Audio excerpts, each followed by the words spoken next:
ओम श्री विष्णुवे नमः। जय श्री राधे कृष्ण। दोस्तों, आप सभी को स्वागत है हमारे यूट्यूब चैनल पावरफुल हिंदू धर्म में। आज हम आप सभी को बताएंगे इंद्रा एकादशी कब रखा जाएगा, उसकी शुभ मुहूर्त, पूजा विधि, महत्व, कथा तथा पितरों को प्रसन्न करने के उपाय के बारे में आप सभी को बताएंगे। आइए जानते हैं इंद्रा एकादशी का व्रत कब रखे जाएगा। इंद्रा एकादशी का व्रत करने से भगवान विष्णु को आशीर्वाद तो मिलता ही है, साथ ही पितरों को भी मोक्ष प्राप्त होता है, इसलिए इस एकादशी का महत्व अधिक बढ़ जाता है। हालांकि इस बार एकादशी तिथि 2 दिन 27 और 28 सितंबर को होने के कारण व्रत की तारीख को लेकर कंफ्यूज बना हुआ है। आइए जानते हैं 2024 में इंद्रा एकादशी कब रखा जाएगा, इसके शुभ मुहूर्त, पूजा विधि, महत्व तथा पितरों पर किए जाने वाले उपाय के बारे में। इंद्रा एकादशी का व्रत अश्विन मास की एकादशी तिथि को रखा जाता है। इंद्रा एकादशी का व्रत बहुत ही महत्वपूर्ण माना जाता है। दरअसल इंद्रा एकादशी का व्रत रखने से भगवान विष्णु की कृपा तो मिलती है, साथ ही पितरों को भी मोक्ष प्राप्त होता है। इसलिए इस एकादशी पर भगवान विष्णु की कृपा पाने के लिए आपको पूरी विधि विधान से पूजन करना चाहिए। आइए जानते हैं इंद्रा एकादशी व्रत का कब रखा जाएगा, उसका महत्व और पूजन का विधि। अब हम आप सभी को बताते हैं इंद्रा एकादशी की शुभ मुहूर्त के बारे में। हिंदू पंचांग के अनुसार एकादशी तिथि का आरंभ 27 सितंबर शुक्रवार को दोपहर 1:19 पर होगा और 28 सितंबर को दोपहर 2:50 पर एकादशी तिथि समाप्त होगी। शास्त्रों के अनुसार उदय तिथि में जब कोई तिथि लगती है तो उसी दिन व्रत किया जाता है। ऐसे में इंद्रा एकादशी का व्रत 28 सितंबर को किया जाएगा। अब इसके शुभ मुहूर्त के बारे में आप सभी को बताते हैं। पूजा के लिए सबसे उत्तम मुहूर्त है 28 सितंबर को सुबह चौघड़िया सुबह 7:42 से 9:12 तक। शाम के समय अमृत चौघड़िया है दोपहर में 3:11 से 4:44 तक। इनमें से किसी भी मुहूर्त में आप पूजा अर्चना कर सकते हैं। अब इसकी महत्व के बारे में आप सभी को बताते हैं। इंद्रा एकादशी के महत्व इसलिए भी अधिक है क्योंकि इस व्रत को करने से आगे पितरों को मोक्ष की प्राप्ति होती है और वह वैकुंठ धाम को जाते हैं। साथ ही इस व्रत के प्रभाव से खुद के लिए भी स्वर्ग की लोक का द्वार खुलते हैं। अब इसकी पूजा विधि के बारे में बताते हैं। पद्म पुराण में वर्णित विधि के अनुसार इंद्रा एकादशी को व्रत रखने से पहले 10वीं तिथि के दिन पितरों का श्राद्ध करें। 10वीं तिथि में ब्राह्मण, गौग्रास, कौवे और कुत्ते इन सभी को भोजन कराएं। साथ ही इस दिन किसी का चुगली आदि न करें। 10वीं तिथि में रात के समय भूमि पर शयन करें और अगले दिन यानी एकादशी तिथि में व्रत का संकल्प लें। इसके बाद स्नान आदि के बाद एक चौकी पर पीला कपड़े बिछाएं और उस पर श्री हरि तथा माँ लक्ष्मी का प्रतिमा स्थापित करें। फिर भगवान विष्णु को वस्त्र अर्पित करें और उनके साथ माता लक्ष्मी को भी उन्हें भोग लगाएं। अंत में इंद्रा एकादशी का पाठ का करें और फिर भगवान विष्णु और माता लक्ष्मी का आरती करें। आइए जानते हैं इंद्रा एकादशी व्रत की कथा के बारे में। धर्मराज युधिष्ठिर कहने लगे कि हे भगवान, अश्विन कृष्ण एकादशी का क्या नाम है, इसकी विधि तथा फल क्या है, सो कृपा करके कहिए। भगवान श्री कृष्ण कहने लगे कि इस एकादशी के नाम इंद्रा एकादशी है। यह एकादशी पापों को नष्ट कराने वाली तथा पितरों को अधोगति से मुक्ति देने वाली होती है। हे राजन, तुम ध्यान पूर्वक इसकी कथा को सुनो। इसके सुनने मात्र से ही वाप्यज्य यज्ञ का फल मिलता है। प्राचीन काल में सतयुग के समय में महेशमती नाम की एक नगरी में इंद्रसेन नाम का एक प्रतापी राजा धर्म पूर्वक अपनी प्रजा का पालन करते हुए शासन करता था। वह राजा पुत्र, पौत्र और धन आदि से प्रसन्न और श्री हरि विष्णु का परम भक्त था। एक दिन जब राजा सुख पूर्वक अपनी सभा में बैठा था तो आकाश मार्ग से महर्षि नारद उतरकर उसकी सभा में आए। राजा ने उन्हें देखते ही हाथ जोड़कर खड़ा हो गया और विधि पूर्वक आसन वह अघर्य दिया। सुख से बैठकर मुनि ने राजा से पूछा कि हे राजन, आपके सातों अंग कुशल पूर्वक तो हैं, तुम्हारे बुद्धि धर्म में और तुम्हारा मन श्री हरि विष्णु भक्ति में तो रहता है। देवर्षि नारद की ऐसे बातें सुनकर राजा ने कहा, हे महर्षि, आपकी कृपा से मेरे राज्य में सब कुछ सकुशल है तथा मेरे यहाँ यज्ञ कर्म आदि सुकृत हो रहा है। आप कृपा करके अपने आगमन का कारण कहिए। तब ऋषि कहने लगे कि हे राजन, आप आश्चर्य देने वाले मेरे वचन को सुनो। मैं एक समय ब्रह्मलोक से यमलोक गया। वहाँ श्रद्धा पूर्वक यमराज से पूजित होकर मैंने धर्मशील और सत्यवान धर्मराज की प्रशंसा की। उसी समय यमराज की सभा में महान ज्ञानी और धर्मात्मा तुम्हारे पिता को एकादशी का व्रत भंग होने के कारण देखा। उन्होंने संदेश दिया, सो मैं तुम्हें कहता हूँ। उन्होंने कहा कि पूर्व जन्म में कोई विघ्न हो जाने के कारण मैं यमराज के निकट रहा हूँ। तो हे पुत्र, यदि तुम अश्विन कृष्ण इंद्र एकादशी का व्रत मेरे निमित्त करो तो मुझे स्वर्ग की प्राप्ति हो सकती है। इतना सुनकर राजा कहने लगे कि हे महर्षि, आप इस व्रत की विधि मुझसे कहिए।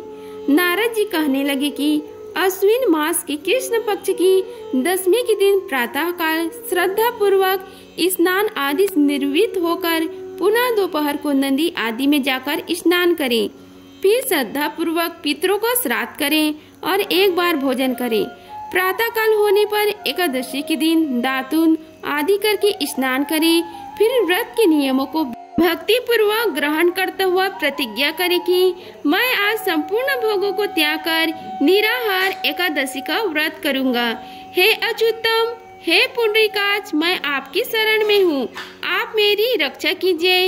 इस प्रकार नियम पूर्वक शालिग्राम की मूर्ति के आगे विधि पूर्वक श्रद्धा करके योग्य ब्राह्मणों को फलाहार का भोजन कराएं और दक्षिणा दें। पितरों के श्राद्ध से जो बच जाए उसको सूंघकर गाय को दे दे तथा धूप दीप गंध पुष्प नैवेद्य आदि सब सामग्री से ऋषिकेश भगवान का पूजन करें। रात में भगवान के निकट जागरण करें। इसके पश्चात द्वादशी के दिन प्रातः काल होने पर भगवान का पूजन करके ब्राह्मणों को भोजन कराएं। भाई बंधुओं, स्त्री और पुत्र सहित आप भी मौन होकर भोजन करें। नारद जी कहने लगे कि हे राजन, इस विधि से यदि तुम आलस्य रहित होकर इस एकादशी का व्रत करोगे तो तुम्हारे पिता अवश्य ही स्वर्गलोक के जाएंगे। इतना कहकर नारद जी अंतर्ध्यान हो गए। नारद जी की कथा अनुसार राजा द्वारा अपने बंधुओं तथा दसों सहित व्रत करने से आकाश से पुष्प वर्षा हुई और उस राजा का पिता गरुड़ में चढ़कर श्री हरि विष्णु को गया। इंद्रसेन राजा भी एकादशी के व्रत के प्रभाव से निष्कंटक राज्य करके अंत में अपने पुत्र को सिंहासन पर बैठाकर स्वर्गलोक को गया। हे युधिष्ठिर, यह इंद्र एकादशी के व्रत का महात्म्य मैंने तुमसे कहा है। इसे पढ़ने और सुनने से मनुष्य सब पापों से छूट जाता है और सब प्रकार के भोगों को भोग कर वैकुंठ धाम को प्राप्त होता है। तो आप सभी को इंद्र एकादशी में किए जाने वाले उपाय के बारे में बताते हैं। इंद्र एकादशी को लेकर शास्त्रों में वर्णन मिलता है कि इस तिथि पर पितरों के निमित्त दक्षिण दिशा में दीपक जलाना चाहिए। ऐसा करने से पितृ प्रसन्न होते हैं और साधक को सुख समृद्धि का आशीर्वाद देते हैं।